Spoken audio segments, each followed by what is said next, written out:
Hola, ¿qué tal? Muy buenas noches, muy buenos días, perdón.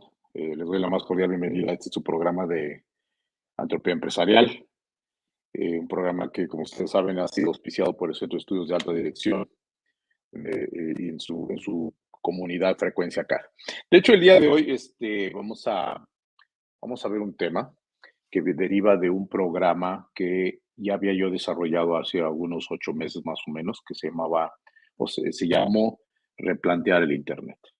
Y de hecho, ese programa de Replantear Internet lo desarrollé precisamente producto de un artículo de una revista de Newsweek que fue hecha en el 2001 y que en el año 2022, que fue hace más o menos 8 meses que lo hice, precisamente expuse precisamente lo que lo tenemos que repensar del Internet a raíz de todo lo que se había dado después de su surgimiento de la misma tecnología.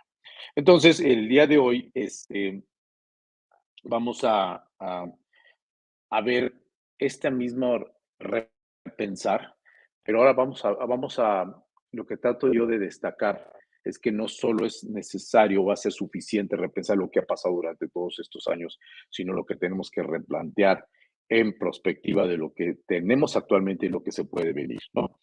Entonces, para no hacer más preámbulo, déjenme decirles que el programa de repensar el Internet tuvo como conclusiones varias cosas, ¿no? La primera de ellas es que tuvo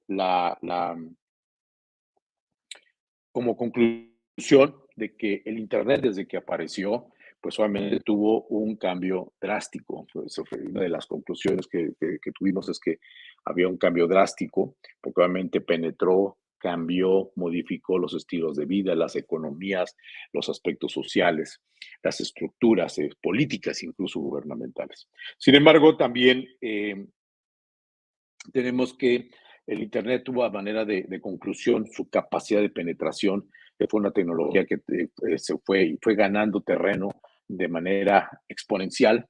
Obviamente, la historia de la web, la historia de Internet viene desde la web 1.0, la 2.0, la 3.0, la 4.0 y en la que estamos actualmente, que es la web 5.0, que de alguna manera podemos sintetizar que el Internet se puede entender desde su primera versión, desde que fue una Internet que básicamente era texto. A lo mejor muchos de ustedes no les tocó vivir la parte incipiente de Internet, que era puro texto, tenías que teclear de alguna manera las direcciones de una manera más simple, más rudimentaria. La 2.0 se destacó precisamente porque ya se desarrollaron o ya se tenía la capacidad de tener blogs, o sea, o estos espacios para escribir notas, contenidos, redes, empezaron ya a atender redes, es decir, ya conexiones y de alguna manera presentación de otros sitios. Teníamos la parte de la versión 3.0, era una web semántica, es decir, ya podías tú no escribir directamente la URL o el www, etcétera, etcétera, etcétera, sino a lo mejor ya podías poner el periódico El Universal y ya de alguna manera semánticamente tenía la capacidad de descifrar esa o gramaticalmente de tratar de entender a qué se refería. La versión 4.0 que ya metía un poquito de inteligencia predictiva, es decir, ya te sugería contenido, ya de alguna manera con un lenguaje más natural. Y la web 5, que es la que estamos ahorita viviendo, que ya tiene definitivamente una realidad sensorial, es decir, ya de alguna manera ya podemos este, experimentar algunas experiencias sensoriales como son los metaversos y obviamente la inteligencia artificial que ya de alguna manera es un poco más tangible, es decir, ya de alguna manera una forma más natural con el usuario que interactúa. Entonces, eso también fue parte de la conclusión de repensar el Internet. La otra fue la observación y la manipulación. Definitivamente el web sí, para eso estamos sujetos a una observación, a una manipulación, a que el usuario de hoy tenga que pagar para que lo conozcan, es decir, si no estás inscrito en alguna red social, en alguna página en donde pueda ser propagado tu perfil, etcétera, etcétera, bueno, pues obviamente tú no eres conocido, no somos conocidos. Tenemos que pagar para que nos conozcan. Ha sido de las conclusiones que, que hubo que repensar a raíz de que apareció el Internet.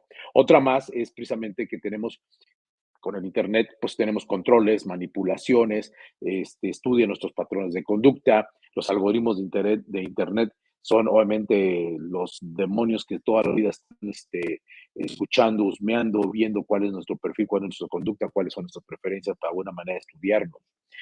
Maximizar la Internet maximizó la adicción y la dependencia. Somos adictos al Internet y obviamente dependemos mucho del Internet, ¿no? Una de las cosas es que Internet, pues una tecnología que se monetizó. De alguna manera, la parte económica se tradujo y se llevó precisamente a Internet y ya lo monetizamos. Obviamente tenemos virtualizaciones, ya vivimos esquemas de ambientes virtuales, los metaversos, que de hecho, déjenme decirles, pues también hay un programa de antropía empresarial que habla de los metaversos y también una de las cosas que mencioné hace ratito de la parte de algoritmos de Internet. También hay un programa que explique algo de algoritmos de Internet para por si gustan escucharlos. Obviamente la tecnología ya no se vuelve neutral, la tecnología debería ser neutral, amoral, no lo es política, es decir, ya tiene un tinte y un interés particular y a lo mejor de un gremio. De hecho, esto también en un programa que se hizo de infocracia, de un libro de un filósofo que se llama Byung-Chul Han, también ahí explica, o traté de explicar, parodiando lo que escribió este filósofo que existe, es surcoreano, precisamente que ya el tema de la tecnología se volvió un tema político y obviamente estamos viviendo una colonización, es una colonia el Internet. Estamos viviendo en un feudo donde nuevamente todos estamos en este gremio y que, bueno, pues definitivamente a raíz de todo esto que nosotros estamos siendo sujetos y que básicamente el activo fijo es el usuario, pues déjame decirle que una de las conclusiones también de este programa de repensar el Internet expuso que el Internet debería ser cobrable para el usuario final, o sea, no pagar Internet debería ser gratis. ¿Y por qué debería ser gratis? Porque de alguna manera los usuarios, cada uno de los usuarios finales, nosotros, los internautas, nosotros ya pagamos, estamos de hecho constantemente pagando nuestra inscripción a Internet. ¿Y cómo la estamos pagando? Precisamente a través de la monetización de nuestros datos. Es decir, de nuestros patrones de conducta, es decir, de todas nuestras preferencias, es decir, de todo lo que consumimos, de todo lo que utilizamos Internet para nuestras funciones, para nuestra vivencia, pues obviamente nosotros nuestros datos los estamos monetizando y con eso le estamos pagando a las grandes empresas. Imagínense Facebook que tuviera que hacer un estudio de mercado con todo lo que conoce actualmente de nuestros datos, tendría que pagar miles de millones de pesos para hacer ese estudio de mercado y conocerlos. Y nosotros gratis lo estamos haciendo. Entonces, nuestros datos es nuestra moneda de cambio. Uh, los buscadores, es decir, Internet Explorer, Safari, Google Chrome, Firefox, Firefox y algunos otros buscadores en realidad ya son las tarjetas de crédito. O sea, un buscador ya para mí es una tarjeta de crédito porque es el medio por el cual yo me puedo conectar y puedo pagar. Entonces, básicamente, estas fueron las conclusiones que vimos del programa de repensar el Internet y que obviamente las ocupo como parte de la introducción a lo que vamos a hacer, vamos a platicar ahora de lo que es replantear. No sin antes haber dicho que toda esta, no diría atrocidad, pero todas estas conclusiones que acabo de mencionar, del monitoreo, el control, los algoritmos de Internet, etcétera, etcétera, que de alguna manera no es que sean del todo malos, es a lo que estamos sujetos, de alguna manera lanza, pues obviamente, ha provocado que personas como un señor John Parry Barlow en 1996, y entonces los digo de manera de anécdota, escribió una carta de declaración de independencia del ciberespacio en Davos, Suiza. Y esa declaración, esta carta de declaración de independencia precisamente es eso, que está pidiendo que se libre de todo ese tipo de prácticas que de alguna manera están sujetas por las políticas de los gobiernos, por los que controlan los datos y que obviamente que el ciberespacio debe ser declarado un espacio libre. De hecho, eso simplemente es un comentario, vuelvo a repetir, la Declaración de Independencia del Ciberespacio de John Parry Barlow, 1996, para que le dé una leída. Sin embargo, vamos ahora sí a lo que es el tema, a lo cual pues, este programa se llama Ahora tenemos que replantear. Al replantear, obviamente, lo que me estoy refiriendo o quiero ayudar a entender es que tenemos que crear tenemos que una nueva solución, tenemos que dar un nuevo uso a lo que es el Internet. Y para eso, ahora, con base a lo que les mostré de las conclusiones de repensar. Y con estos datos estadísticos que les voy a mencionar, precisamente voy a basar el por qué tenemos que replantear el Internet. Fíjese bien. Primero, nosotros a nivel global, en 2023, somos alrededor de 8,000 millones de personas, es decir, 8 billones de personas que habitamos el país, de los cuales, fíjense bien, nomás traten de memorizar estas estadísticas. El 57,2 de la población vive en condiciones de urbanización. Urbanización. Cuando hablamos de urbanización, estamos hablando en condiciones en donde pueden ser satisfechas mis necesidades: agua, luz, educación, transporte, comida, etcétera. De los cuales 5,44, o sea, 5,444 millones de habitantes, el 68%, de alguna manera utilizan un equipo móvil, ya sea un smartphone, un equipo móvil, una tableta, etcétera, etcétera. Y no significa necesariamente que, pues, obviamente, son internautas del todo.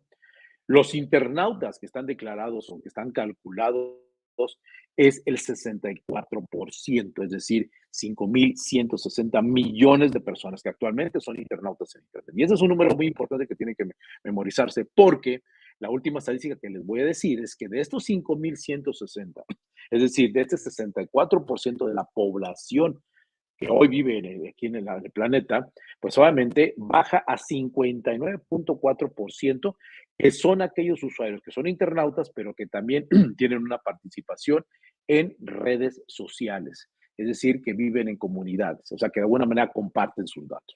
Ahora bien, fíjense bien, con estos datos no tenemos que perder de vista que la adopción de Internet a nivel mundial, es decir, la capacidad de penetración, que es una de las conclusiones de repensar Internet que mencioné al principio, pues obviamente es un factor y es un indicador que tenemos que entender, porque precisamente ahí es donde está el problema y a raíz de cómo exponencialmente el problema se puede propagar a nivel mundial. Y les explico. Fíjense bien, en comunidades, por ejemplo, como el norte de Europa. El norte de Europa, te digo qué países son, le voy a dar unos ejemplos. El norte de Europa, el 97,4% de estos países tienen internet. 97, o sea, casi todo el país está conectado. Casi todos sus habitantes tienen la capacidad de ser internautas. Europa Occidental está en el 93,5 y seguido por Norteamérica, es Estados Unidos, Canadá, que está en el 92%. Las regiones que tienen menos penetración de Internet, pues obviamente, como siempre, son los continentes africanos, África Central, que está con el 27%, casi 28%, y África Oriental, 23%. Si a esto le pusiéramos nombre y apellido, bueno, por ejemplo, el país más conectado o con mayor penetración de Internet es Irlanda. Irlanda que tiene, según aquí mis datos, el 99%. El seguido de Noruega, que está en el 99 también. Está eh, Arabia Saudita, la Unión Europea, Suiza, Dinamarca, Reino Unido, etcétera, están en los 90. México, México, más para que tengamos más o menos enterados dónde estamos con capacidad de penetración, estamos en el 78,6%. Y si viéramos la estadística de penetración de Internet a nivel mundial, la penetración a nivel mundial es del 64%, casi 64,5%. Quiere decir que todavía un 35,6%, más o menos, 35,5% no tiene Internet a nivel global. Obviamente, si viéramos un mapa, pues las regiones que vuelvo a repetir son África, son la parte sureste de Asia, ¿sí? Y las partes más conectadas son los nortes de Europa y Norteamérica, ¿no? Bueno, entonces, ahora, esto me sirve principalmente para que entendamos más o menos cómo Internet ha penetrado a nivel global. Ahora, ¿cómo ha crecido Internet? Eso también es otro indicador que necesito tenerlo porque voy a explicar, para replantear el Internet necesito tener cifras. A ver, en el 2001, más o menos algunas estadísticas, que teníamos alrededor de 1,023 internautas a nivel, o sea, 1,000 millones de personas en el mundo conectados o internautas.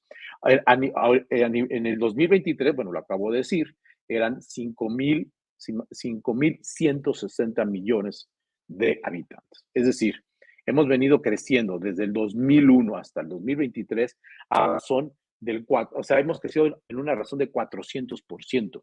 O sea, ha venido creciendo, creciendo, creciendo, creciendo, porque precisamente Internet ha venido penetrando en todas las regiones del globo. Sin embargo, la velocidad con la que la tasa de población crece a nivel mundial también durante estos años bajó del 1.33 antes del principios del siglo, o sea, del siglo XXI, bajó al 0.91. ¿Qué quiere decir todo esto? Pues quiere decir que Internet va subiendo, subiendo, subiendo su capacidad de Internet y presencia y la población va más o menos disminuyendo su crecimiento. Lo que va a pasar es que se van a empatar en algún momento, quizá en el 2050, quizá en el 2030, en el 2040, se van a empatar y entonces Internet va a estar a nivel de la población. Entonces, los problemas que estaba yo mencionando, los problemas que estaba mencionando de control, de manipulación, de ciberseguridad, los problemas que estaba mencionando yo de que obviamente toda nuestra economía se monetiza en Internet, todo nuestro perfil está dentro de Internet, pues obviamente ya se va a volver un problema porque replantear el Internet significa en que existan soluciones y principios para el desarrollo y crecimiento del Internet mismo. Vuelvo a repetirlo. Replantear el Internet es regular, establecer los criterios para que este desarrollo y este crecimiento, pues obviamente, sea en pro de la humanidad. Ese es el punto, ¿no? Entonces, aquí no se trata de decir, bueno, ¿cuál es la solución? ¿Yo qué debo de hacer? Fíjense bien, voy por mis últimos 9 minutos en donde voy a, de alguna manera, voy a decirles cuáles, hacia dónde debemos de ir. Primero, el hilo negro ya está inventado y a cuántos grados se tira los hielos del agua, ya sabemos eso. La UNESCO en el 2015, ¿sí? En el 2015 declaró la universalidad, los principios de universalidad del Internet, desarrolla 4 principios, 4 columnas sobre las que, fíjense bien, debiera de apoyarse el desarrollo y crecimiento del Internet. Lo llama DAM, D-A-A-M, porque se refiere a los derechos, a la arquitectura abierta, a la accesibilidad y a la participación múltiple de varias entidades. ¿Qué quiere decir eso? Fíjense bien. Lo que dice la UNESCO es la solución de lo que tenemos que hacer para replantear el Internet. Y también nosotros tenemos una participación de entrar a entender qué es lo que tenemos que hacer. Y ahorita les voy a decir cuál es el objetivo. Me van a decir, bueno, ¿cuál es el objetivo de replantear el Internet? El objetivo es que debiera ser en cómo comprender la evolución del Internet de forma holística.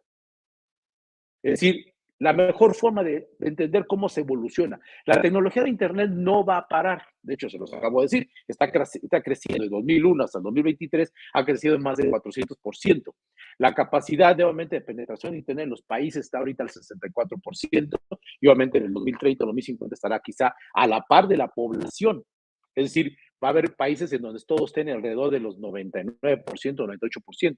El problema es que con una tecnología que no tiene regulación y donde se presta a tergiversar y o a dañar y o controlar y o manipular y o falsear información. De hecho, el programa anterior, hace 8 días, hace 15 días, perdón, llamé un programa que se llama Deepfakes, de todo lo que son las partes falsas, ¿no? De lo que se publica en Internet. Entonces, vamos a ver, y vuelvo a repetir, el objetivo es en comprender la evolución del Internet de una forma holística. Ese es el punto. A ver, ¿cuáles son los derechos? ¿Cuál es la primera columna de derechos? Voy muy rápidamente porque voy en tiempo, pero definitivamente la UNESCO dice que tiene que haber un marco político, legal y regulatorio. Debe de haber un marco legal ya del Internet. Cualquiera puede difamar, cualquiera puede explotar, cualquiera puede hacer un fraude. Hay una dark web, por si no lo sabían, hay una web oscura en donde personalmente bajo ciertas condiciones de conectividad, pues puedes comprar armas, puedes obviamente hacer bastantes cosas que no son permitidas. La libertad de expresión, y fíjense bien, la libertad de expresión tiene que verse como tal con responsabilidad. ¿Por qué? porque obviamente tienes que tener derecho a acceso a la información, libertad de asociación, derecho a la privacidad. No son dicotomías la libertad de expresión como el derecho a la privacidad. Tienes derecho a expresar, pero respetando la privacidad de los datos de los usuarios. Y obviamente tienes también derechos sociales, económicos y culturales. Sobre esa columna se tienen que desarrollar estas normas regulatorias que precisamente tienen que, con lo que podamos poder evolucionar en Internet y darle el mejor uso. Precisamente el objetivo, vuelvo a repetirlo, comprender la evolución de la Internet de forma holística. La parte de apertura, pues igual, no soslaya la parte de un marco político para hacer esta apertura. Obviamente, normas abiertas, marcos abiertos, contenidos abiertos, datos abiertos, pero respetando también la privacidad. Es decir, es como una biblioteca. Tú vas a una biblioteca y tienes todo un conocimiento que puedes explotar, pero no puedes hacerte dueño, no puedes hacer mal uso de una información.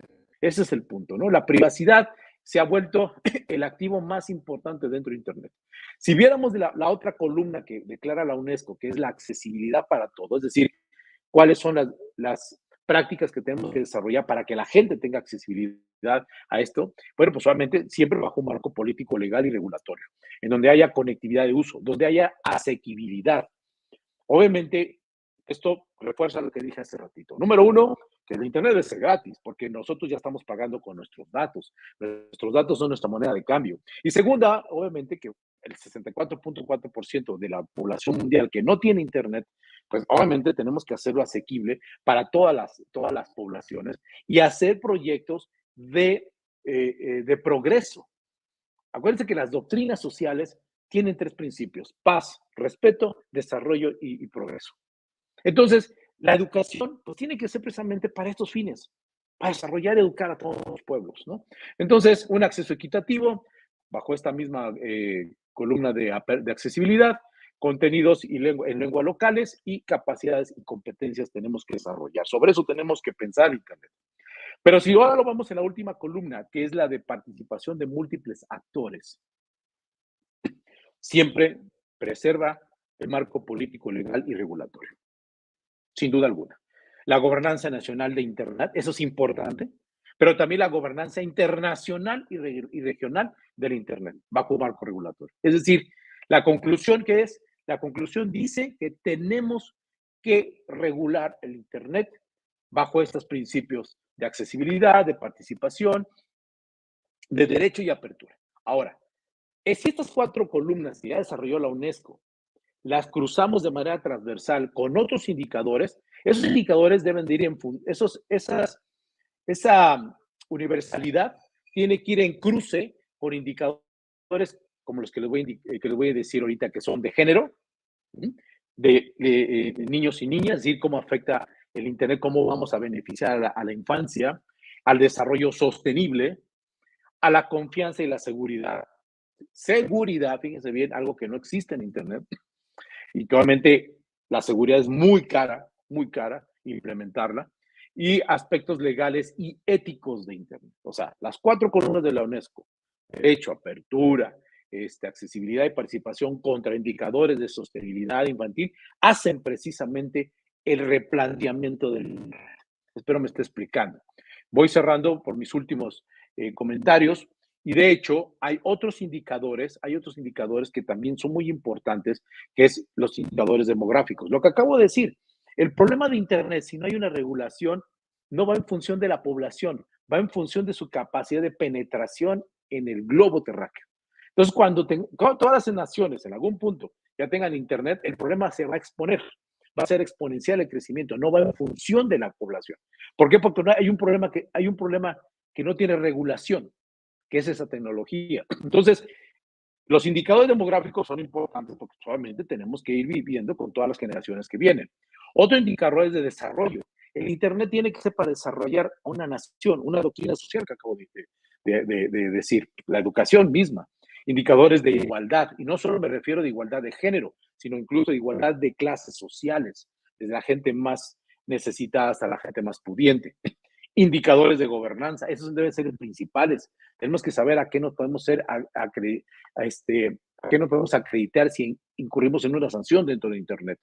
Indicador de desarrollo de las tecnologías de información. No se trata de desarrollar tecnología. ¿Para qué servimos que ahorita Turquía entre en un esquema de que ya tiene energía, armas nucleares? ¿A qué sirve esa tecnología? Para nada. Simplemente para un esquema de conflicto. Y obviamente indicadores económicos, porque eso tiene que ser. Por último, voy más rápido y perdónenme por el tiempo que apremió, pero el tema fue tan profundo que traté de resumirlo. No olvidemos estos rubros de todo esto que acabo de decir, más estos rubros que los voy a dejar aquí aquí en este programa. Primero, el número de usuarios de Internet va creciendo. Dos, el aumento de horas de Internet. Hagan cuenta, si usted pasan 4 horas diarias en Internet, en redes sociales, etcétera, etcétera. Si esto, fíjense bien, lo multiplican por 20 años, 40 años de su vida útil, desde los 20 años a los 60. Si sacan el número de horas que pasaron durante esos 40 años, corresponde a 6.6 años de su vida en una computadora, en un celular, en una iPad. El número de sitios web va creciendo, el uso de móviles, el número de dominios, hay tantas páginas, ahorita hay 349.9 millones. Es increíble pensar cuánta disponibilidad de información hay, cuánta disponibilidad de desinformación hay. Los gastos de publicidad crecen de manera desmesurada porque están en el orden de 681,000 millones de pesos. El target es usted el usuario, que lo bombardea de diferente mercadotecnia.